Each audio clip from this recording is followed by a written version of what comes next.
السلام علیکم ورحمۃ اللہ تعالی وبرکاتہ۔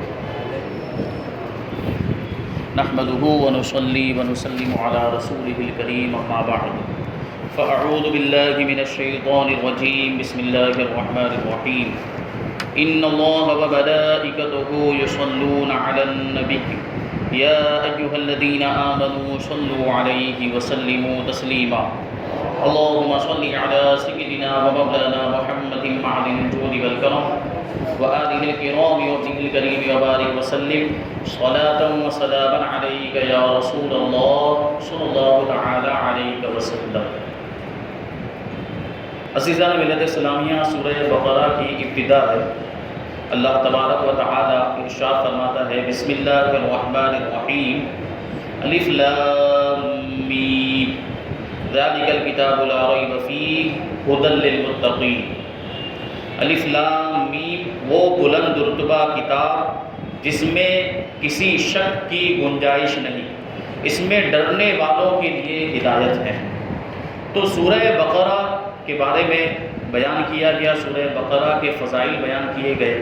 اور سورہ بقرہ کو سورہ بقرہ کیوں کہا جاتا ہے یہ بھی بیان کیا گیا۔ بقرہ کا معنی ہوتا ہے گائے، کیونکہ اس میں بنی اسرائیل کی ایک گائے کا واقعہ ذکر کیا گیا ہے، اس وجہ سے اس سورت کو سورہ بقرہ کہا جاتا ہے۔ سورہ بقرہ کے شروع میں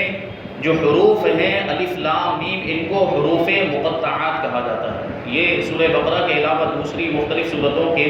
شروع میں بھی اس طرح کے حروف موجود ہیں، جیسے الف لام میم صاد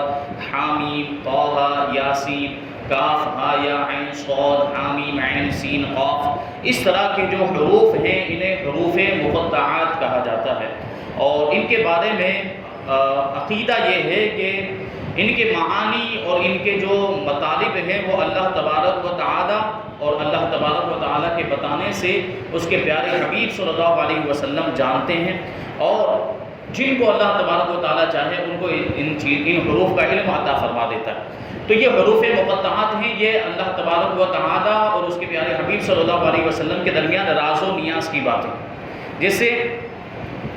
آج کے زمانے میں ہمیں کسی کو کوئی بات سمجھانی ہوتی ہے اور ہمارا مقصد یہ ہوتا ہے کہ صرف اسی کو یہ بات سمجھ میں آئے، اس کے علاوہ کسی دوسرے کو یہ بات سمجھ میں نہ آئے، تو اس کے لیے کوڈ ورڈ کا استعمال کیا جاتا ہے۔ کچھ ایسے پوشیدہ الفاظ ہوتے ہیں کہ جو صرف سامنے والا تو سمجھ جاتا ہے لیکن اس کے علاوہ دوسرا کوئی سمجھ نہیں پاتا۔ تو بلا تمثیل سمجھیں کہ یہ بھی اللہ تبارک و تعالیٰ اور اس کے پیارے حبیب صلی اللہ علیہ وسلم کے درمیان جو حروف مقطعات ہیں یہ راز و نیاز کی باتیں ہیں۔ اللہ تبارک و تعالیٰ اپنے حبیب کو جو سمجھانا چاہتے ہیں نبی پاک صلی اللہ علیہ وسلم نے وہ سمجھ لیا، جس کو سمجھانا مقصود تھا اس نے سمجھ لیا ہے۔ تو یہ حروف مقطعات راز و نیاز کی باتیں ہیں، یہ خطاب کرنے والا ان کے معانی کو جانتا ہے اور جس سے خطاب کیا گیا وہ ان کے معانی کو جانتے ہیں۔ تو یہ حروف مقطعات ہیں، اور ان کے بارے میں ہمارا عقیدہ یہ ہے کہ جو بھی اللہ تبارک و تعالیٰ کی ان حروف سے مراد ہے اس پر ہم یقین رکھتے ہیں، اس پر ہم کامل اعتقاد رکھتے ہیں۔ آگے اللہ تبارک و تعالیٰ ارشاد فرماتا ہے لا ریب فیہ، کوئی شک کی جگہ نہیں، کوئی شک نہیں، کوئی شک کی گنجائش نہیں۔ آیت کے اس حصے میں قرآن مجید کا ایک وصف، ایک خوبی کو بیان کیا گیا کہ یہ ایسی بلند شان والی اور عظمت و شرف والی کتاب ہے جس میں کسی طرح کے شک و شبہ کی کوئی گنجائش نہیں، کیونکہ شک تو اس چیز میں ہوتا ہے جس کی حقانیت پر کوئی دلیل نہ ہو، جس کے سچ ہونے پر، جس کے حق ہونے پر کوئی دلیل نہ ہو، جبکہ قرآن پاک اپنی حقانیت پر خود ہی ایسی واضح اور مضبوط دلیلیں رکھتا ہے جو ہر صاحب انصاف اور عقل مند انسان کو اس بات کا یقین کرنے پر مجبور کر دیتی ہیں کہ یہ کتاب حق ہے اور اللہ تبارک و تعالیٰ کی طرف سے نازل ہوئی ہے۔ تو جیسے کسی اندھے کے انکار سے سورج کا وجود مشکوک نہیں ہوتا، ایسے ہی کسی بے عقل مخالف کے شک اور انکار کرنے سے یہ کتاب مشکوک نہیں ہو سکتی۔ یہ ایسی کتاب ہے جس کی حقانیت میں کوئی شک نہیں، اور اس کی دلیلیں خود قرآن مجید کے اندر ایسی بیان کی گئی ہے جن سے یہ بات ثابت ہو جاتی ہے کہ قرآن مجید کتاب حق ہے، کتاب ہدایت ہے اور اللہ تبارک و تعالیٰ کا کلام ہے۔ تو جیسے کوئی شخص سورج کا انکار کرے کہ سورج جیسی کوئی چیز نہیں، تو اس سے بڑا بے وقوف کوئی نہیں ہوتا، اور اس کے انکار کرنے کی وجہ سے سورج کے وجود کے اندر کوئی فرق نہیں آتا۔ اسی طریقے سے قرآن مجید کا کوئی انکار کر دے یا قرآن کی آیتوں کا کوئی انکار کر دے، جیسے اس ملعون مرتد وسیم رضوی نے 26 آیتوں کا انکار کیا، 26 آیات جہاد کا انکار کیا، اور اس کے بارے میں اس کا یہ مطالبہ ہے کہ معاذ اللہ ان 26 آیتوں کو قرآن مجید سے نکال دیا جائے، تو اس کے انکار کرنے کی وجہ سے اللہ تبارک و تعالیٰ کی کتاب میں کوئی فرق پڑنے والا نہیں ہے، بلکہ یہ کتاب تو وہ ہے جس کی حفاظت کی ذمہ داری خود اللہ تبارک و تعالیٰ نے لی۔ اللہ تبارک و تعالیٰ ارشاد فرماتا ہے اِنَّا نَحْنُ نَزَّلْنَا الذِّكْرَ وَإِنَّا لَهُ لَحَافِظُونَ، کہ بے شک ہم نے ہی ذکر کو یعنی قرآن مجید کو نازل کیا اور ہم ہی اس کی حفاظت کرنے والے ہیں۔ تو جس کتاب کی حفاظت کرنے والا خود اللہ تبارک و تعالیٰ ہو، تو یہ وسیم رضوی جیسے معمولی قسم کے لوگ، گھٹیا قسم کے لوگ کیسے اسے کوئی نقصان پہنچا سکتے ہیں؟ تو یہ یقیناً مرتد ہے اور اسلام سے خارج ہے۔ مرتد قرآن پاک کا انکار کرنے کی وجہ سے، قرآن پاک کی آیتوں کا انکار کرنے کی وجہ سے اسلام سے باہر ہو چکا ہے۔ اللہ تبارک و تعالیٰ اسے واصل جہنم کرے۔ اور قرآن کی حفاظت کی ذمہ داری اللہ تبارک و تعالیٰ نے لی ہے، تو قرآن کل بھی محفوظ تھا، آج بھی محفوظ ہے، انشاءاللہ تبارک و تعالیٰ قیامت تک محفوظ رہے گا۔ تو اس میں کوئی شک کی گنجائش نہیں ہے، اس میں ایسی دلیلیں موجود ہیں قرآن مجید کے اندر جو پکار کر اس کی حقانیت کا، اس کی صداقت کا، اس کے سچ اور اس کے حق ہونے کا اعلان کر رہی ہیں۔ آگے اللہ تبارک و تعالیٰ ارشاد فرماتا ہے ھدی للمتقین، ڈرنے والوں کے لیے ہدایت ہے، یعنی قرآن مجید ڈرنے والوں کے لیے، جن کے دلوں میں اللہ تبارک و تعالیٰ کا خوف ہے، جو اللہ سے ڈرنے والے ہیں، ان کے لیے یہ کتاب ہدایت ہے۔ اب یہاں پر ایک بنیادی طور پر سوال پیدا ہوتا ہے کہ کیا جن کے دلوں میں اللہ کا خوف ہے انہی کے لیے قرآن مجید ہدایت ہے، اور جن کے دلوں میں اللہ کا خوف نہیں ہے کیا ان کے لیے ہدایت نہیں ہے؟ یعنی کفار کے لیے ہدایت نہیں ہے، جو اسلام کے ماننے والے ہیں کیا ان کے لیے ہدایت نہیں ہے؟ تو اس کا جواب انشاءاللہ تبارک و تعالیٰ آگے آئے گا۔ آیت کے اس حصے میں قرآن مجید کا ایک اور وصف اور ایک اور خوبی کو بیان کیا گیا کہ یہ کتاب ان تمام لوگوں کو حق کی طرف ہدایت دیتی ہے، حق کی طرف رہنمائی کرتی ہے جو اللہ تعالیٰ سے ڈرتے ہیں، اور جو لوگ نہیں ڈرتے انہیں قرآن پاک سے ہدایت حاصل نہیں ہوتی، یعنی نصیب کی بات ہے۔ اللہ تبارک و تعالیٰ اس کتاب کے ذریعے سے جسے چاہے ہدایت عطا فرماتا ہے اور جسے چاہے گمراہ فرما دیتا ہے۔ یضل بہ کثیرا ویہدی بہ کثیرا، کہ یہ کتاب ہدایت ہے، لیکن اسی کتاب کے ذریعے سے بہت سے لوگ گمراہ بھی ہو جاتے ہیں اور بہت سے لوگ ہدایت پا جاتے ہیں۔ تو یہ کتاب ایسی کتاب ہے۔ یاد رہے کہ قرآن پاک کی ہدایت و رہنمائی اگرچہ مومن اور کافر ہر شخص کے لیے عام ہے، مومن کے لیے بھی ہدایت ہے اور کافر کے لیے بھی ہدایت ہے، جیسے کہ سورہ بقرہ کی آیت نمبر 185 میں اللہ تبارک و تعالیٰ نے ارشاد فرمایا ھدی للناس، یعنی قرآن مجید تمام لوگوں کے لیے ہدایت اور رہنمائی ہے۔ اب تمام لوگوں میں سب آ گئے، اس میں جو ہے کہ کافر بھی آ گئے، اس میں ایمان والے بھی آ گئے۔ اس کا مطلب یہ ہے کہ قرآن تو سب لوگوں کے لیے ہدایت، جس کے نصیب میں ہوتی ہے ہدایت وہ پھر قرآن کے ذریعے سے ہدایت حاصل کر لیتا ہے۔ لیکن چونکہ قرآن مجید سے حقیقی طور پر نفع اور فائدہ صرف متقی لوگ یعنی ڈر والے لوگ حاصل کرتے ہیں، اس لیے یہاں پر ھدی للمتقین یعنی متقین کے لیے ہدایت فرمایا گیا۔ واقعی حقیقت میں جو فائدہ حاصل کرتے ہیں، یقینی طور پر حقیقی فائدہ جن کو حاصل ہوتا ہے وہ متقین کو حاصل ہوتا ہے، تقویٰ والوں کو حاصل ہوتا ہے، پرہیزگاروں کو حاصل ہوتا ہے، خدا کا خوف رکھنے والوں کو حاصل ہوتا ہے۔ اس وجہ سے خاص طور پر یہاں پر متقین کا ذکر کیا گیا، ورنہ تو یہ کتاب تو دوسرے لوگوں کے لیے بھی ہدایت ہے۔ جس کے نصیب میں ہدایت ہوتی ہے وہ قرآن پڑھ کے ہدایت حاصل کر لیتا ہے۔ جیسے کہ آج کے زمانے میں دیکھا جاتا ہے کہ جو مغربی ممالک ہیں وہاں پر لوگ مسلمانوں کو دیکھ کر اسلام قبول نہیں کر رہے، بلکہ قرآن مجید کو پڑھ کے اسلام کو قبول کر رہے ہیں۔ قرآن مجید کو پڑھ کے اسے سمجھ کے اس کی حقانیت کو جان کر ان کے دلوں کے اندر اس کی صداقت گھر کر گئی، تو پھر انہوں نے اسلام کے دامن کو تھام لیا، اسلام کے دامن سے وابستہ ہو گئے، مشرف اسلام ہو گئے۔ تو یہ ان کے لیے ہدایت ثابت ہو رہا ہے۔ دیکھیں جو کافر تھے، جن کا تعلق اسلام سے نہیں تھا، دیگر جو ہے کہ ادیان سے تھا، دیگر مذاہب سے تھا، انہوں نے جب اللہ تبارک و تعالیٰ کی کتاب کو پڑھا تو اللہ تبارک و تعالیٰ نے اس کتاب کے ذریعے انہیں ہدایت عطا فرمائی، تو وہ اپنے باطل مذہب کو چھوڑ کر اسلام کے دامن سے وابستہ ہو گئے۔ تو یہ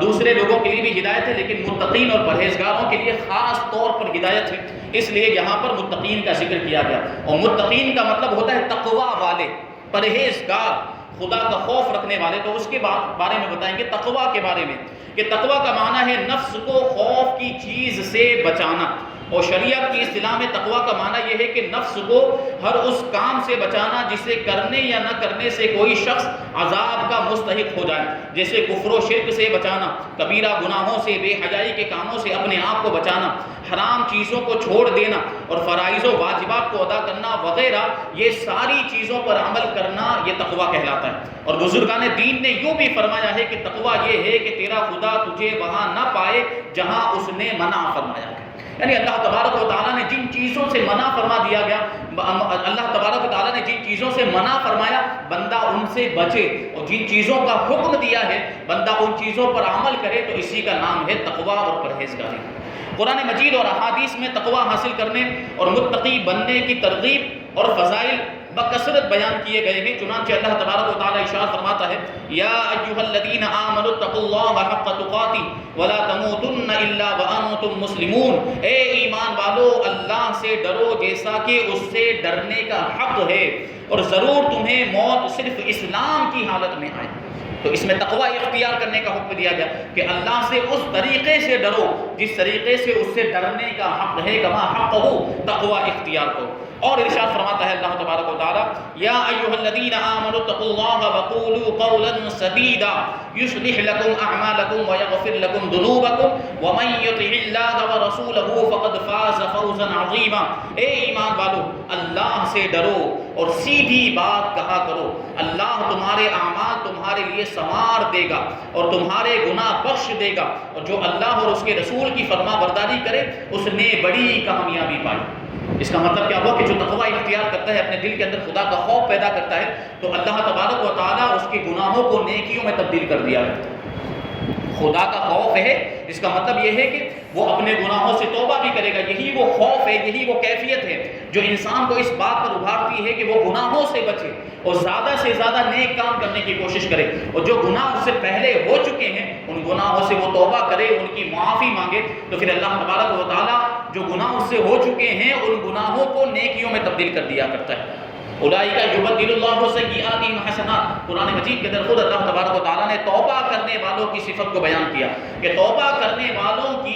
کے گناہوں کو اللہ تبارک و تعالیٰ نیکیوں میں تبدیل کر دیا کرتا ہے۔ حضرت عطیہ سعدی رضی اللہ تعالیٰ عنہ سے روایت ہے، رسول کریم صلی اللہ علیہ وسلم نے ارشاد فرمایا کوئی بندہ اس وقت تک متقین میں شمار نہیں ہوگا جب تک کہ وہ نقصان نہ دینے والی چیز کو کسی دوسری نقصان والی چیز کے ڈر سے نہ چھوڑے، یعنی کسی جائز چیز کے ارتکاب سے ممنوع چیز تک نہ پہنچ جائے، تو یہ ہے تقوی۔ حضرت ابو سعید خدری رضی اللہ تعالیٰ عنہ سے روایت ہے، نبی کریم صلی اللہ علیہ وسلم نے ارشاد فرمایا تمہارا رب عز و جل ایک ہے، تمہارا باپ ایک ہے، یعنی حضرت آدم علیہ السلام، ہم سب حضرت آدم علیہ السلام کی اولاد، تو حضرت آدم علیہ السلام کی طرف اشارہ کرتے ہوئے نبی پاک ارشاد فرماتے ہیں کہ تمہارا باپ ایک ہے، اور کسی عربی کو عجمی پر فضیلت نہیں، نہ عجمی کو عربی پر کوئی فضیلت ہے، نہ گورے کو کالے پر کوئی فضیلت ہے، نہ کالے کو گورے پر کوئی فضیلت ہے، مگر صرف تقوی کی بنیاد پر۔ یعنی اگر فضیلت کی کوئی وجہ ہے، فضیلت کا کوئی سبب ہے، تو وہ تقوی اور پرہیزگاری ہے۔ اب آپ دیکھیں یہ کتنا اہم قانون اور کیسا آفاقی اصول نبی پاک صلی اللہ علیہ وسلم نے بیان فرما دیا کہ کسی عربی کو عجمی پر کوئی فضیلت نہیں۔ عربی جو عرب کے رہنے والے لوگ ہیں ان کو عربی کہا جاتا ہے، اور عجمی عرب کے علاوہ جتنے بھی ممالک کے رہنے والے لوگ ہیں ان کو عجمی کہا، جیسے ہم بھی عجمی ہیں، ہم ہندوستان کے رہنے والے ہم بھی عجمی ہیں، اسی طرح پاکستان، بنگلہ دیش، ایران وغیرہ جتنے بھی ممالک عرب کے علاوہ ہیں ان کے رہنے والوں کو عجمی کہا جاتا ہے۔ تو چونکہ قرآن مجید عرب میں نازل ہوا، عربی زبان میں نازل ہوا، نبی پاک صلی اللہ علیہ وسلم بھی عرب قوم سے تعلق رکھتے تھے، تو کہیں ایسا نہ ہو جائے کہ عربی لوگ اس بنیاد پر دوسرے لوگوں پر فخر کرنے لگے کہ ہمیں تو یہ فضیلت، یقیناً یہ فضیلت کی بات ہے، لیکن نبی پاک صلی اللہ علیہ وسلم نے ارشاد فرمایا کہ یہ فخر کرنے کی بات نہیں ہے، یعنی کسی عربی کو عجمی پر اور کسی عجمی کو عربی پر کوئی فضیلت حاصل نہیں۔ اسی طریقے سے کسی گورے کو کالے پر، گورے ہونے پر لوگ فخر کرتے ہیں اور کالے لوگوں کو نیچ سمجھا جاتا ہے، اسی طرح کسی کالے کو کسی گورے پر کوئی فضیلت حاصل نہیں۔ فضیلت کی اگر کوئی بنیاد ہے تو وہ تقوی اور پرہیزگاری، یعنی جس میں جتنا زیادہ تقوی اور پرہیزگاری ہوگی وہی اتنا زیادہ فضیلت رکھتا ہے۔ یہ اسلام نے اتنا پیارا قانون اور اتنا پیارا اصول ہمیں عطا فرمایا۔ اسی لیے تو اللہ تبارک و تعالیٰ نے قرآن مجید میں ارشاد فرمایا ان اکرمکم عند اللہ اتقاکم، کہ بے شک تم میں اللہ کے نزدیک سب سے زیادہ عزت والا وہ ہے جو تم میں سب سے زیادہ متقی اور پرہیزگار ہے۔ تو مقام و مرتبہ تقوی اور پرہیزگاری کی بنیاد پر ملتا ہے۔ فضیلت جو ہے، فضیلت کا جو باعث ہے، فضیلت کا جو سبب ہے وہ تقوی اور پرہیزگاری۔ حضرت انس رضی اللہ تعالیٰ عنہ سے روایت ہے، حضور پر صلی اللہ علیہ وسلم نے ارشاد فرمایا تمہارا رب عز و جل ارشاد فرماتا ہے اس بات کا مستحق اور حقدار میں ہی ہوں کہ مجھ سے ڈرا جائے، اور جو مجھ سے ڈرے گا تو میری شان یہ ہے کہ میں اسے بخش دوں۔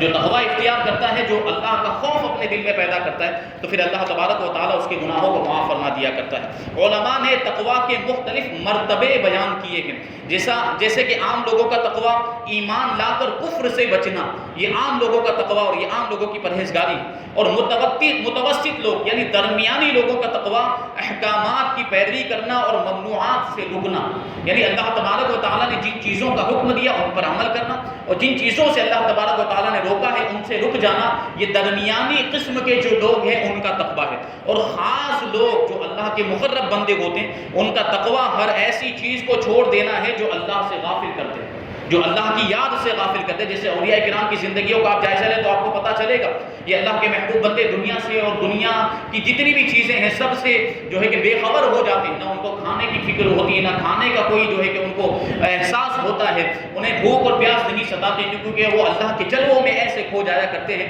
کہ دنیا اور ما فیہا سے بے خبر ہو جایا کرتے ہیں۔ اعلیٰ حضرت امام احمد رضا خان رحمۃ اللہ تعالیٰ علیہ کے فرمان کے مطابق تقوی کی 7 قسمیں ہیں۔ نمبر 1 کفر سے بچنا، نمبر 2 بد مذہبی سے بچنا، گمراہ فرقوں سے بچنا، نمبر 3 کبیرہ گناہوں سے بچنا، نمبر 4 صغیرہ گناہوں سے بچنا یعنی بڑے گناہوں سے بھی بچنا اور چھوٹے گناہوں سے بھی بچنا، نمبر 5 شبہات سے بھی پرہیز کرنا، یعنی کچھ چیزیں تو ایسی ہیں جن کا حلال ہونا، حرام ہونا، جن کا جائز و ناجائز ہونا قرآن و حدیث کے اندر بیان کر دیا گیا، لیکن کچھ چیزیں ایسی ہیں جن کے حلال اور حرام ہونے کے بارے میں یا جائز و ناجائز ہونے کے بارے میں قرآن مجید کے اندر کوئی حکم نہیں آیا، لیکن ان میں شک و شبہ ہے کہ یہ حلال ہے یا حرام ہے، تو ایسی چیزوں سے پرہیز کرنا بھی تقوی میں آتا ہے۔ اور نمبر 6 نفسانی خواہشات سے بچنا، وہ نفسانی خواہشات جو گناہوں پر ابھارتی ہے، جو گناہوں کی طرف لے جاتی ہے، ان نفسانی خواہشات سے بھی بچنا۔ نمبر 7 اللہ تبارک و تعالیٰ سے دور لے جانے والی ہر چیز کی طرف توجہ کرنے سے بچنا، اور قرآن عظیم نے ان 7 مرتبوں کی طرف ہدایت دی ہے۔ قرآن عظیم جو ہے تقوی کے ان 7 مراتب کی طرف ہدایت دیتا ہے اور 7 مراتب کی رہنمائی کرتا ہے۔ اللہ تبارک و تعالی ہمیں آپ کو، ہم سب کو متقی اور پرہیزگار بننے کی توفیق عطا فرمائے۔ اللہ تبارک و تعالی ہم سب کے دل میں اپنا خوف پیدا کر فرمائے، گناہوں سے بچنے اور نیکیاں کرنے کی توفیق عطا فرمائے، جنت میں لے جانے والے کام کرنے اور جہنم میں لے جانے والے کاموں سے بچنے کی توفیق عطا فرمائے۔ وما علینا الا البلاغ۔ السلام علیکم۔